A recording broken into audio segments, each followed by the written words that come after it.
Hello, in this video, we will learn how to turn off TikTok notifications at a specific time. Don't forget to like the video and subscribe to the channel, and activate the notification bell to receive all updates.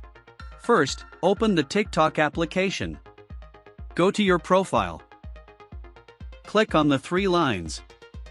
Tap on Settings and Privacy. Select the Notifications option. Go to Scheduled Push Notifications. You will see this page where we will set the time when we don't want to receive any notifications. First, enable the Set Schedule option. Then click on the Start option. Set the start time for the restriction. From here, choose morning or evening. Then press Done. Now, we will set the end time.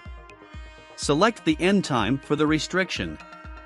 Again, choose morning or evening. Then press Done.